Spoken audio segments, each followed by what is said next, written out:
요한복음 6장 1절에서 6절까지 성경을 펼쳐서 우리 한 절씩 교독하겠습니다. 요한복음 6장 1절에서 6절입니다. 한 절씩 교독하겠습니다. 그 후에 예수께서 디베랴의 갈릴리 바다 건너편으로 가시매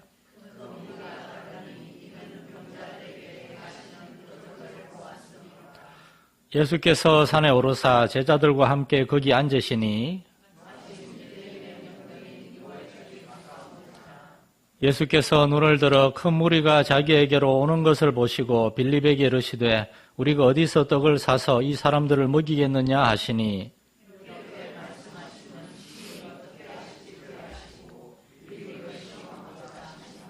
아멘. 그리고 65절에서 71절까지 우리 교독하겠습니다.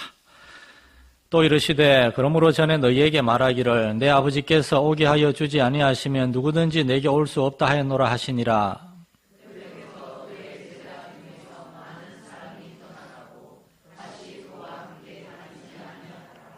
예수께서 12 제자에게 이르시되 너희도 가려느냐.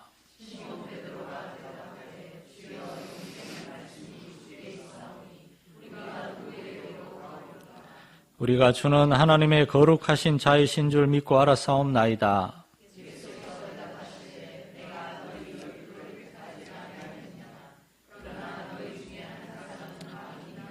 같이 읽겠습니다. 이 말씀은 가룟 시몬의 아들 유다를 가리키심이라. 그는 12 중에 하나로 예수를 팔 자르라. 아멘. 할렐루야.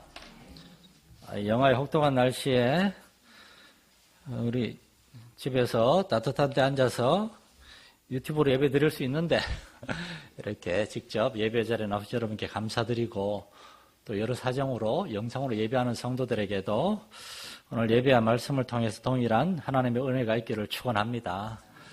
날이 정말 엄청 춥습니다. 제 13년째 마산에 사는데 정말 이렇게 추운 적이 없었던 것 같아요. 제 나이가 먹어서 그런지 제가 손이 시려워가지고 그리고 지난 한 주간 내내 기침을 얼마나 했는지 막 여기 머리 뒷골이 땡겨가지고 병원에 가니까 기침성 천식이라고 말을 하지 말라 그러더라고요. 말하는 게 일인데 말을 하지 말라는 게 그래서 말을 줄이고 설교 시간을 위해서 말을 줄이려고 많이 애쓰고 있습니다. 참 환우들이 많이 계신데 참 목사가 아픈 얘기해서 너무 죄송한데 워낙 좀 중요한 문제라서 이게 좀 빨리 고쳐지도록 기도해 주시면 감사하겠습니다. 요한복음 5장은 예루살렘에서 있었던 일입니다. 안식일에 베데스다의 못에서 38년 된 병자를 고쳐준 이 훌륭한 일을 가지고 트집을 잡는 참 불쌍한 어리석은 사람들이 있었는데 유대인들, 그들은 주님을 미워했고 주님을 인정하지 않았고 그리고 주님을 죽이려고 했습니다. 이 논쟁을 통해서 예수님은 유대인들이 가지고 있는 안식일에 대한 잘못된 생각, 안식일은 주님의 날이고 주님의 일은 사람을 고쳐주고 도와주는 건데 그런 일 하는 게 왜 잘못이냐, 정신 좀 차리라는 것. 그리고 예수님이 바로 이 병자를 고쳐준 예수님이 이 병자를 고칠 수 있었던 것은 하나님이 보내신 하나님의 아들이기 때문이라는 것, 그걸 말씀하세요. 요한복음 5장의 그 논쟁을 통해서 저는 왜 예수님은 항상 사람들과 논쟁을 하실까 그런 의문을 갖게 됐어요. 그러다가 영국의 한 훌륭한 설교자이신 여러분도 아마 이름을 들어보셨을 존 스토트 목사님이라고 그분이 쓴 설교집 한 권이 기억나더라고요. 그 설교집 제목은 변론자 예수입니다. 변론자 그리스도입니다. 그 설교집에서 이 목사님은 이런 말을 합니다. 일반적으로는 그리스도를 점잖고 온유하고 부드러운 예수로 인상 짓는데 단순히 그렇지는 않습니다. 이것은 그릇된 인상입니다. 물론 주님은 사랑과 동정심과 자비심이 가득하셨습니다. 그러나 잘못을 드러내며 죄와 외식을 지적하는 데 있어서는 주저함이 없었습니다. 그리스도는 변론자이셨습니다. 복음서의 저자들은 예수님을 당시의 유대 지도자들과 끊임없이 변론하시는 그리스도로 묘사하고 있습니다. 여기에서 이 목사님이 사용한 변론이라는 말은 영어로 controversialist라는 단어인데 이 단어의 정확한 번역은 논쟁입니다. 갈등을 야기한다 그런 뜻입니다. 예수님은 복음을 전함에 있어서 논쟁과 갈등이 일어나는 것을 두려워하지 않았다는 겁니다. 저희 어머니는 외가 쪽에서 어렸을 때 성경학교에 갔다가 혼자 신앙생활을 시작하였습니다. 중학생 나이 때, 저희 어머니는 초등학교밖에 안 나오셨는데 중학교 나이 때 14, 15살 때 외할아버지가 어머니 머리카락을 절반을 잘랐어요. 창피해서 교회 못 가겠지 하고. 그때도 제 어머니는 수건을 머리 쓰고 예배에 갔습니다. 제가 1살 때 외할아버지는 돌아가셨고, 제가 철든 뒤에 좀 7, 8살 신앙 때부터 외할아버지 제사에 꼭 불려갔어요. 제 어머니가 큰딸이라서 제가 제일 큰 손자이기 때문에 불려갔는데 제사 때마다 저희 어머니하고 외가 쪽 식구들이 싸웠어요. 제가 큰 손자니까 저희 외할머니와 삼촌들, 이모는 저를 무조건 절을 하라 그러고, 저희 어머니는 교회 집사님이니까 내 아들은 하나님을 믿고 나중에 목사가 될 사람이니까 절대 절할 수 없다. 논쟁과 갈등이 있었어요. 저는 구석방에서 이렇게 혼자 고기 먹고 있으면서 막 싸우는 소리를 듣고 있었어요. 오늘날 우리는 예수님으로 인하여 이 하나님을 믿는 믿음과 그 믿음을 지키는 거룩한 삶을 지키기 위하여 여러분은 논쟁과 갈등을 혹시 두려워하고 있지는 않습니까? 피하고 있지는 않습니까? 요한복음 5장에서 예수님은 유대인들과 논쟁과 갈등이 있었어요. 6장에서는 이제 갈릴리로 돌아와서 거기에서 주님을 따른다고 하는 수많은 사람들, 오병이어 의의 기적을 보고 예수님께 나온 사람들과 예수님은 또한 논쟁을 하십니다. 여기서 우리는 두 가지 중요한 사실을 기억해야 됩니다. 첫째는 예수를 믿는 우리는 우리의 믿음 때문에 세상에서 반드시 논쟁과 갈등을 겪어야 할 거라는 겁니다. 우리는 이걸 피할 수 없어요. 두 번째로, 그러나 우리는 우리의 믿음과 우리의 거룩한 그 삶을 지키기 위한 논쟁과 갈등에 참여하는 방식은 예수님의 방식이어야 된다는 겁니다. 유대인들은 화가 나서 예수님을 비난하고 저주하고 죽이려고 했어요. 이것이 세상 사람들의 논쟁의 방식입니다. 일단 소리부터 지르잖아요. 자동차 접속 사고가 나면은 누가 이긴다 그럽니까? 목소리 큰 사람이 이깁니다. 그러나 예수님의 방식은 다릅니다. 예수님은 유대인들의 이야기를 다 들으시고 참고 인내하시면서 차근차근 하나님의 말씀을 전하셨어요. 왜냐하면 예수님은 그들과 싸우는 게 목적이 아니라 한 명이라도 그들이 잘못을 깨닫고 돌이키기를 원하셨기 때문입니다.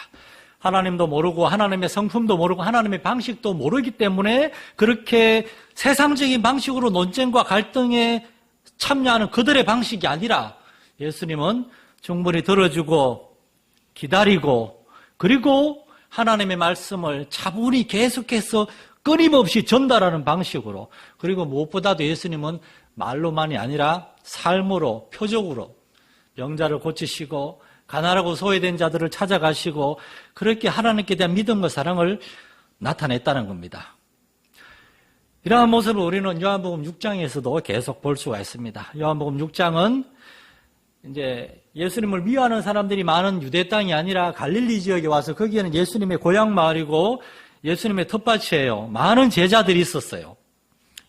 6장 1절 2절에 보면 그 후에 예수께서 디베랴의 갈릴리 바다 건너편으로 가심에 큰 무리가 따르니 이는 병자들의 행하시는 표적을 보았음이러라. 많은 사람들이 예수님을 따라왔습니다. 그런데 그들을 가만히 보면은 요한복음 6장에서 사도 요한은 사람들을 두 종류의 부류로 구분하고 있습니다. 첫째 부류는 예수님을 끝까지 따르는 사람들입니다. 그 중에 12제자들이 있었습니다. 요한복음 6장은 1절에서 71절까지 굉장히 긴 내용이에요. 신약 성경에서 두 번째로 긴 장이에요. 여기에서 예수님의 말씀은 아주 딱딱하고 어려웠어요. 제자도에 대한 아주 도전적인 그런 메시지였어요. 기독교가 무엇이고 예수님을 믿는 게 무엇이고 말로만 믿는 것이 아니라 예수님을 믿는 것은 그 믿음이 우리의 행함으로 삶으로 나타나야 한다는 데 대해서 도전적으로 말씀하신 다음에 예수님은 제자들에게 이렇게 말씀하십니다.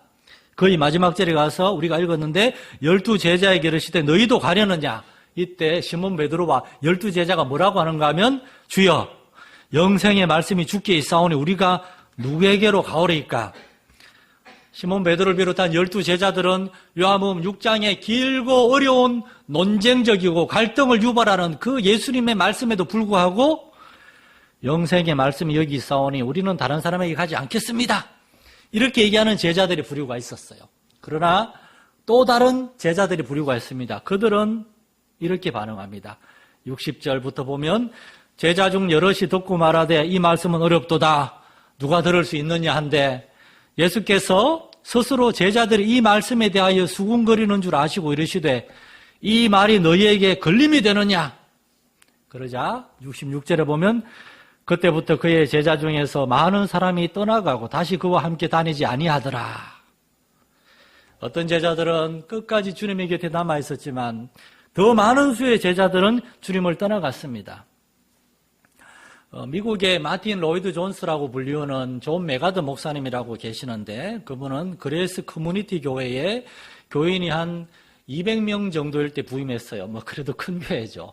이분이 거기에서 10년 동안 주일마다 1시간, 오전에 1시간, 저녁에 1시간 신구약 성경을 강의 설교를 쭉 했는데 강의 설교에 아주 대가이신데 10년 만에 그 교회는 10,000명으로 부흥을 했다 그럽니다. 다른 프로그램 하나도 없어요. 하나님의 말씀을 설교하고 소그룹으로 모여서 그 말씀을 우리 그 옛날에 하려고 하다가 못했던 그 돌봄 그룹으로 모여가지고 설교 말씀을 서로 나누고 기도 제목을 나누고 그거밖에 없어요. 그리고 각자 알아서 자기의 삶의 자리에서 복음에 합당하게 살아갑니다. 지금 그분은 1938년생이니까 거의 7세, 8세 되셨죠? 아직도 설교하십니다. 지금도 주일에 1시간씩 설교하세요. 거기는 독립교회라서 목사님 은퇴가 없거든요.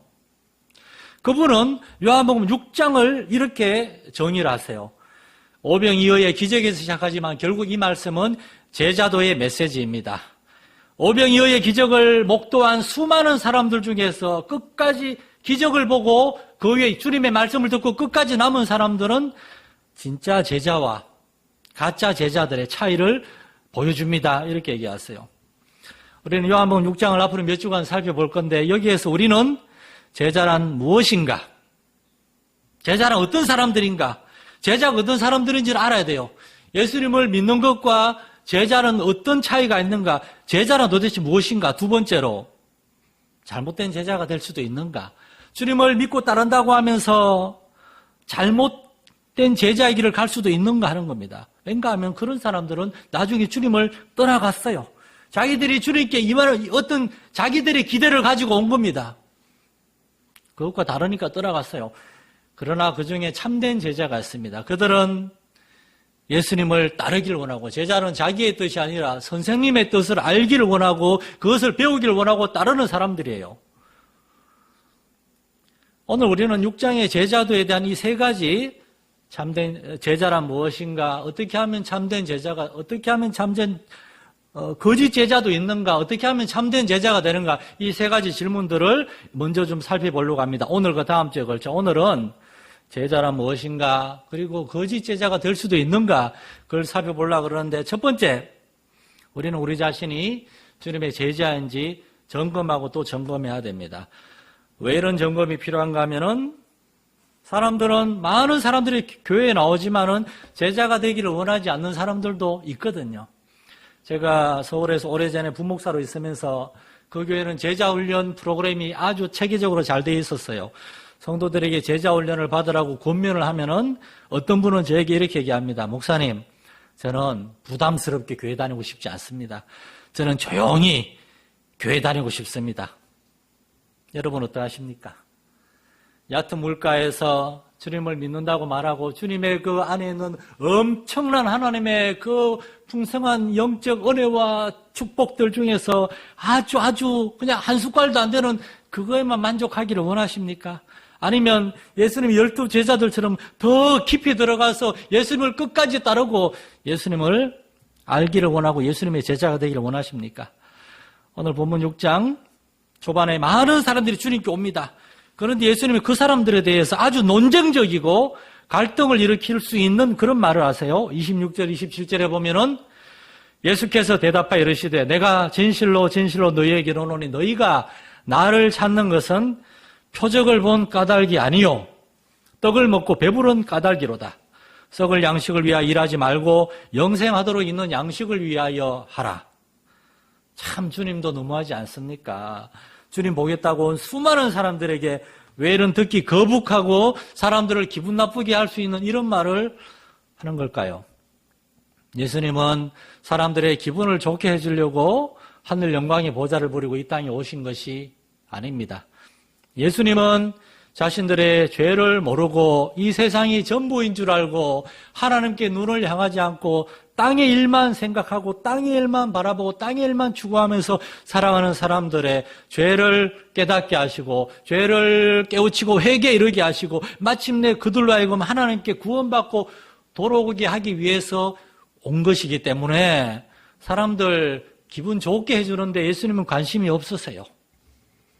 세상 모든 사람들은 우리를 포함해서 예수님을 만나야 하고 예수님 앞에 우리의 죄들과 교만함과 완고함과 세상을 사랑하는 모든 죄들을 하나님 앞에 회개해야 됩니다. 우리는 예수님 앞에서 내가 죄인이며 내 마음으로 생각하는 모든 계획과 동기들이 악할 뿐임을 우리는 먼저 깨달아야 합니다. 기독교 복음의 시작은 하나님 앞에 엎드려서 우리의 죄를 철저히 깨닫는 참된 통회와 자복, 여기서 시작되는 겁니다. 1674년에 영국에서 한 아이가 태어났습니다. 주변 형제들이나 친척들보다 몸이 작고 왜소했다고 그래요. 이 아이는 20살이 되었는데 키가 150cm예요. 영국 사람 키가 얼마나 큽니까? 외모도 사람들에게 호감을 주는 편이 아니었어요. 그는 사람들이 자신을 보면서 사람들은 너무나 작은 나의 키와 어울리지 않게 큰 머리, 눈은 작고 날카로우며 매부리 코인 나에게 호감을 주지 않고 나를 놀렸다. 그런 일기를 쓰곤 했어요. 그렇게 상처를 받으며 자랐는데 이 아이가 신학교에 가서 목회자가 되었어요. 그런데 목회자가 되었으나 어떤 그런 낮은 자존감과 외모 컴플렉스 등등으로 생명력 있는 목회를 하지 못했어요. 그러다가 어느 날 말씀을 묵상하다가 예수님이 그런 자신을 위해 십자가에서 피 흘려 돌아가셨다는 사실을 목사가 된 이후에 다시금 깊이 깨닫고 하나님 앞에 밤새 울면서 통곡을 하고 그분이 새벽녘에 시를 하나 썼습니다. 그 시가 뭔가 하면은 웬 말인가 날 위하여 주 돌아가셨나 이 벌레 같은 날 위에 큰 해를 받으셨나 내 지은 죄 다 지시고 못 박히셨으니 웬 일인가 웬 은혜인가 그 사랑 크셔라 주 십자가 못 박힐 때 그 해도 빛을 잃고 그 밝은 빛 가리워서 캄캄케 되었네. 나 십자가를 대할 때 그 일이 고마워. 내 얼굴 감히 못 들고 눈물 흘리도다. 널 울어도 눈물로써 못 갚을 줄 알아. 몸밖에 드릴 것 없어 이 몸 바칩니다. 우리가 고난주간에 자주 부르는 찬송가 143장 웬 말인가 날 위하여 이 찬송 가사를 작사한 아이작 와츠 목사님은 그러한 상처를 많이 받고 자란 자기 자신 때문에 언제나 그렇게 하나님 은혜를 깨닫지 못하고 있다가 그런 나를 하나님이 얼마나 사랑하시는가 깊이 깨닫고 하나님의 그 십자가의 구원의 은혜 그러나여 영원한 지옥과 멸망에서 나는 자유를 얻었다는 그 한 가지 사실로 자신의 모든 외모, 컴플렉스, 자존감 그런 걸 다 이겨내고 이제 하나님이 나를 지키시고 돌보시고 나와 함께 하시니 나는 사람들이 날 보고 뭐라 그러든 간에 나는 하나님을 감당하리라. 이 몸 바칩니다. 이 몸밖에 드릴 것이 없으니까 그렇게 고백하는 이런 귀한 시를 썼습니다. 사랑하는 성도 여러분, 우리에게 힘든 일들이 많아요. 답답하고 속상한 일들이 많아요. 삶이라는 게 우리가 원하는 대로 흘러가지 않습니다. 그런데도 우리는 어떤 사람들입니까?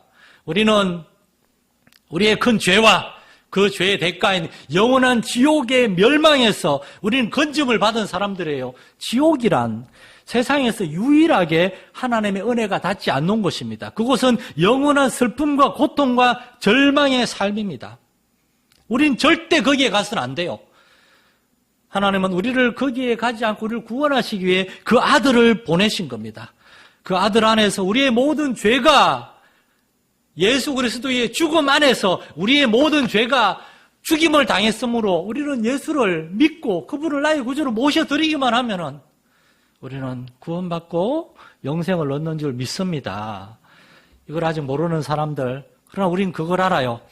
그런데 우리는 그걸 알지만 그럼에도 아직 우리 속에 죄의 본성이 남아있어서 그걸 모르는 세상 사람들의 삶을 부러워할 때도 있고 그 유혹에 넘어갈 때도 있고 그런 우리 자신의 연약함으로 인하여 하나님 앞에서 우리의 마음의 순전한 동기와 우리의 입술의 열매와 우리의 삶의 모든 행동들, 사고방식들, 삶의 방식들 이러한 것들을 하나님 앞에 쳐서 복종시키기 위하여 하나님께 나아가고 하나님의 도우심을 구하는 사람들, 이런 사람들 가르쳐서 제자라고 부릅니다. 하나님의 이 큰 구원의 은혜를 깨닫는 사람이 감사함과 경외심과 말할 수 없는 영광스러운 기쁨으로 우리 안에 끝없이 우리를 유혹하는 죄의 본성과 싸우면서 하나님 앞에 은혜를 구하며 나아가는 사람들, 이 사람들이 제자입니다. 제자는 특별한 사람이 아니에요. 하나님을 위해서 큰 일을 하는 사람이 아니라 하나님의 구원의 큰 은혜를 깊이 깨닫고 그것을 받아들인 사람들, 그리고 가장 자연스러운 응답으로 하나님께 헌신하고 결단하는 사람들, 주님 내가 여기 있나이다, 나를 보내소서, 나를 써주소서, 몸밖에 드릴 것 없으니 이 몸 주님께 드립니다라고 고백하는 사람이 제자인 줄 믿으시기 바랍니다. 두 번째, 제자는 계속해서 자라가야 돼요. 서당에서, 너무 옛날인가요? 학교에서 선생님 아이를 가르치는데 정말 말 안 듣고 잠만 자고 도망가려고만 하고 그러한 제자가 아니라 선생님의 가르침을 들으려고 계속해서 자라가는 제자. 그렇지 않으면 제자는 자라지 못하거나 아니면 잘못된 엉뚱한 방향으로 자랄 수도 있어요. 제자의 문제는 하나님을 만나는 세상에서 가장 큰 축복을 받았으나 하나님의 아들을 아는 것, 믿는 것, 따르는 데에는 관심이 없고 하나님의 아들을 통하여, 하나님의 아들을 이용하여 물질에 복받고 건강과 장수에 복받고 만사 형통에 복받는 데만 관심이 있는 하늘나라의 보화가 아니라 이 세상의 보물에만 관심이 있는 그러한 사람들, 이걸 가리켜 잘못된 제자라 그럽니다. 요한복음 6장에는 참된 제자의 길과 잘못된 거짓 제자의 특징들에 대해서 아주 선명하게 보여주고 있어요. 저는 오늘 7가지로 간략하게 요약해서 간략하게만 설명을 드리고 다음 주에 조금 더 자세히 그리고 참된 제자에서 보려고 합니다.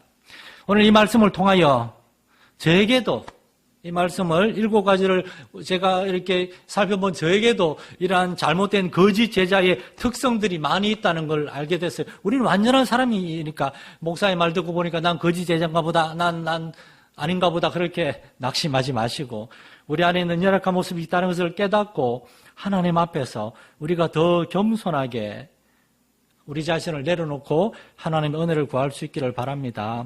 첫 번째는 거짓 제자는 하나님이 아니라 많은 사람들, 군중들을 의식하고 그들에게 끌려다니는 그러한 경향이 있습니다. 군중이란 많은 사람을 말해요. 거짓 제자는 많은 사람이 있는 곳을 좋아합니다. 그러나 참된 제자들은 많은 사람들이 찾는 넓은 문과 넓은 길이 아니라 찾는 이가 적은 좁은 문, 길이 좁고 협착한 그러한 길, 좁은 문을 따르는 사람들이 제자입니다. 오늘날 사람들이 왜 대형교회, 큰 교회, 편안한 교회, 여러 가지 좋은 목회 프로그램들, 듣기 편안하고 재미있는 그런 설교, 많은 사람들이 좋아하는 거, 왜 그러한 것들만을 따라갑니까?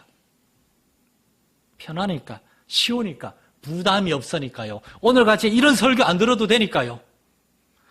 그러나 성경의 기록에 의하면 하나님은 많은 사람이 아니라 하나님을 믿고 헌신한 한 사람, 하나님의 부르심에 응답한 아브라함, 하나님의 그 부르심에 엄청난 갈등 속에서도 결국 응답하여 자신의 노년의 삶을 온전히 하나님께 드린 모세, 다윗, 사도 바울, 바나바, 이러한 소수의 헌신한 사람들을 통하여 하나님은 일하십니다. 수많은 사람들이 있는 곳, 막 흥분한 상태에서 하나님의 말씀에 대한 정확한 해석이 아니라 분위기를 압도해서 막 온갖 요만한 전자음악과 그런 것들로 막 분위기를 압도해서 뭔 소리지도 모르는 그런 상태에서 흥분 상태에서 드리는 그런 집회가 아니라 뭐 옛날에 부흥회가 다 그랬다는 게 아니라 그런 부흥회들도 일부 있었으니까요.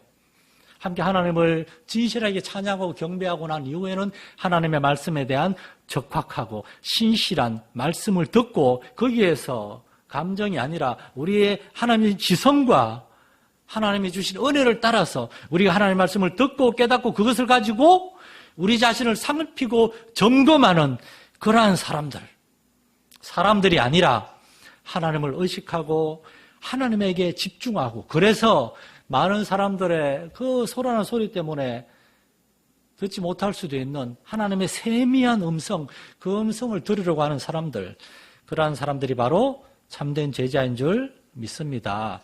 두 번째로, 거짓 제자들은 초자연적인 것, 특별한 것들을 좋아하고 추구합니다. 세상 사람들은 하나님이 살아계시면 기적을 보여주세요. 하나님이 기적을 얼마나 보여줬습니까? 홍해가 사람들 앞에 갈라졌는데도 그 홍해 바다 걷는 다음에 3일 만에 사람들은 물이 없다고, 목말라 죽겠다고 하나님께 원망하고 불평했습니다.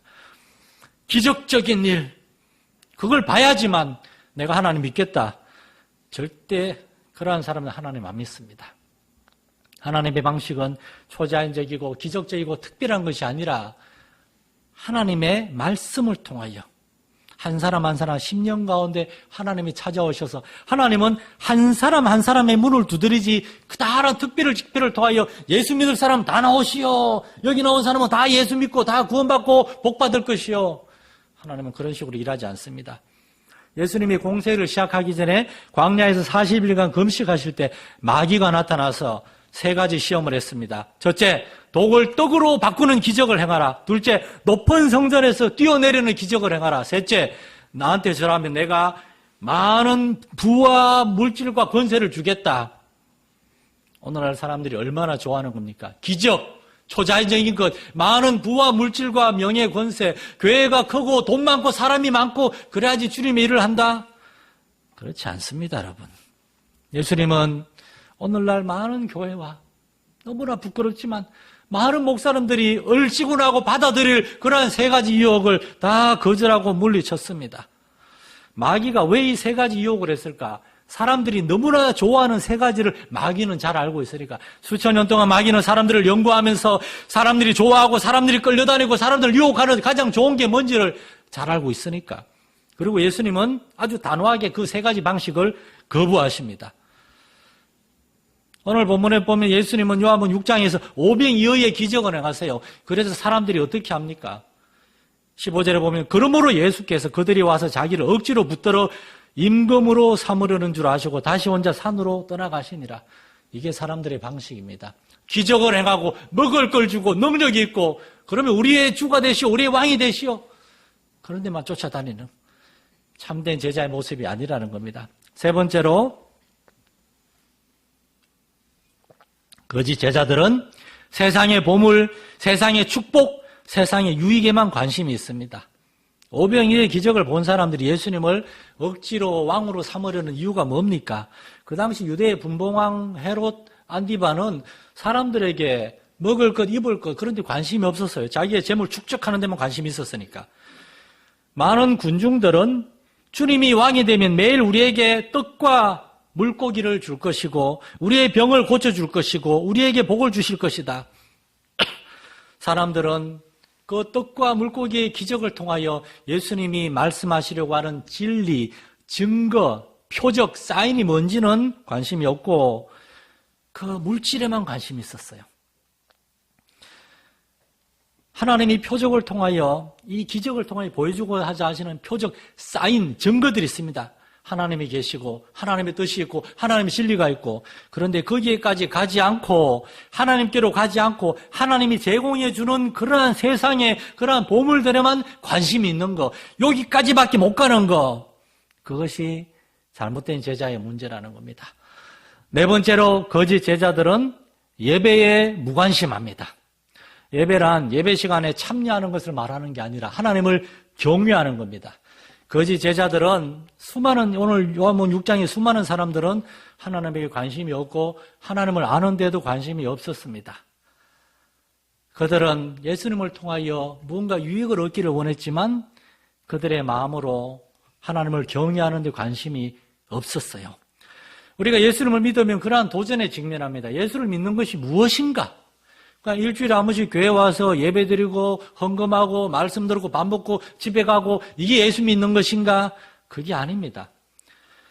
거짓 제자들은 거기에서 멈추고 거기에서 만족하고 이 정도면 됐다라고 생각하지만은 그러나 참된 제자들은 더 나아갑니다.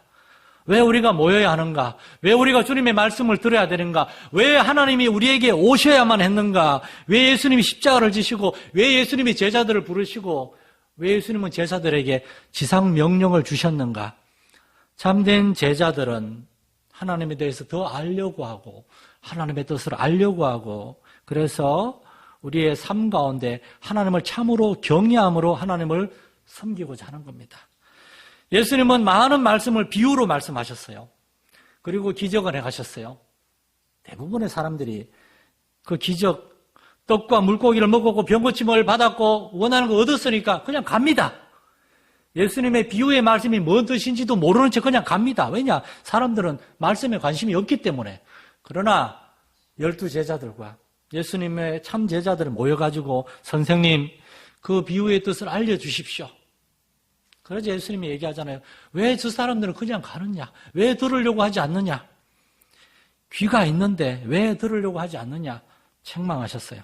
우리가 교회 오는 것은 하나님을 예배하고 하나님을 경외하고 우리의 삶 가운데 하나님을 예배하는 자로 살기 위함인 줄 믿습니다. 5번째로 거짓 제자들은 자신의 개인적인 번영과 이익을 추구합니다. 디베라의 갈릴리 바다 건너편에서 주님이 병자를 고치시고 거기에서 5,000명 이상의 수많은 사람들을 먹이셨어요. 그리고 예수님이 다시 바다 건너 가버나움으로 오시니까 사람들이 막 예수님께 모여옵니다. 예수님한테 가면은 병고침 받고 떡과 물고기를 배불리 먹을 수 있다는 소문 듣고 막 몰려옵니다. 옛날에 제가 어릴 때 부흥회 때 부흥회 보면은 지금은 그런 부흥회가 잘 없지만 한 30년, 40년 전에는 기도원마다 부흥회가 교회마다 부흥회 했는데 포스터에 서로 사람들 우리한테 끌려고 여기 부흥회 오면은 부흥 강사 40일 금식기도 몇 번 했고 뭐 병도 고침 받고 먹을 것도 주고 뭐 하고 서로 우리 막 사람들 유혹하려고 부흥회 포스터 보면서 우리 어머니가 어디를 갈까 막 고르고 있었던 걸 제가 기억을 합니다. 어디 가면 나에게 유익이 될까? 물론 그 중에는 진짜 좋은 목사님 만나서 기도받고 병고침 받고 그러한 간절한 소망이 있는 사람들도 있겠지만 이 부흥의 떠돌이라고 있었어요. 이 부흥에 저 부흥에 다 따라다니면서 본 교회에서는 절대 충성하지 않는.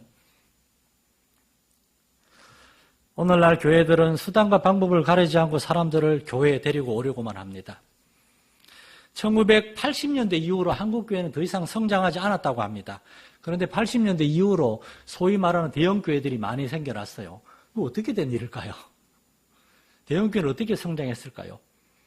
작은 교회에 모이던 사람들이 대형 교회로 다 간 겁니다. 여러 면에서 편하고 좋은, 물론 그 중에는 말씀을 찾아서 정말 간 사람들도 있겠지만은 그러나 좀 더 편하고 좀 더 쉽게 신앙생활 하려고 자신의 개인적인 가정의 유익을 위해서 그렇게 간 사람들도 있습니다. 예수님 이러한 사람들에 대해서 썩을 양식을 위하여 일하지 말고 영생하도록 있는 양식을 위하여 일하라 말씀하십니다. 6번째로 거짓 제자들은 하나님께 이것저것 내가 원하는 것을 요구합니다. 하나님을 나의 은행으로 보는 거예요. 우리가 원하는 것을 보관하는 은행으로 28절에 보면은 사람들이 주님께 묻습니다. 우리가 어떻게 하여야 하나님의 일을 하오리까? 그러자 예수님은 29절에서 하나님께서 보내신 일을 믿는 것이 하나님의 일이니라. 이 말씀을 들었으면 사람들은 어떻게 반응해야 될까요? 아, 맞습니다, 주님. 주님이 행하신 표적들과 그 말씀을 통하여 주님은 살아계신 하나님의 아들이신 줄 믿겠습니다. 이렇게 응답해야 되는데 30절에 이 사람들은 거꾸로 이렇게 묻습니다. 아, 그래요? 그러면은 우리가 무엇을 보고 당신을 믿을 수 있겠습니까? 표적을 또 보여주시오. 표적을 또 보여주시오. 이것이 죄인들의 사고방식입니다. 당신이 정말 하나님의 아들이라면 우리에게 계속해서 표적을 보여주고 응답해 주시오. 나의 기도에 응답해 주시오. 그러면 당신을 믿겠소. 이러한 유대인들에게 주님은 광야에서 모세 시대의 광야에서 하나님이 매일같이 만나를 주셨는데 메추라기를 주셨고 이방 민족들로부터 지켜주셨는데 광야 유대인들이 하나님을 믿지 않았던 이야기를 하세요. 여러분, 우리의 마음속에 예수님이 계시지 않으면은 우리가 아무리 이런저런 응답을 받아도 하나님 믿을 수 없습니다. 그러므로 참된 제자란 우리의 주된 관심과 기도의 제목이 내가 원하는 게 아니라 하나님이 원하시는 것으로 바뀌어야 돼요. 하나님께 이것저것 요구하는 삶이 아니라 하나님이 나에게 원하시는 것이 무엇인지 알기 원하는 그러한 태도로 바뀌어야 된다는 겁니다. 마지막 7번째는 거짓 제자들은 그리스도 안에서 결코 만족하지 못합니다. 이 메시지의 내용이 너무 많기 때문에 이 부분 우리가 다음 주에 좀 상고하기로 하고요. 오늘 본문을 통해서 우리는 제자란 무엇인가? 주님을 잘못 따르는 제자가 될 수도 있는가? 어떻게 하면 주님이 기뻐하시는 참된 제자가 될 수 있는가? 이 제자도 논쟁의 시작을 우리가 공부하기 시작했습니다. 바울 사도는 로마의 감옥에 갇혀 있어서 그런 얘기를 합니다. 나는 이 감옥에 갇혀 있으나 어떠한 형편이든지 자족하기를 배웠노니 내게 능력 주시는 자 안에서 내가 모든 것을 할 수 있느니라. 상황이 문제가 아니라 하나님이 동일하시니까 내가 일하는 것이 아니라 하나님 일하심으로 나는 감옥 안에서 기도하고 전도하고 편지 쓰고 내 할 일을 할 것이다. 하나님의 일은 사람이 아니라 하나님이 행하시기 때문에 이것이 참된 제자의 모습인 줄 믿습니다. 기도하겠습니다.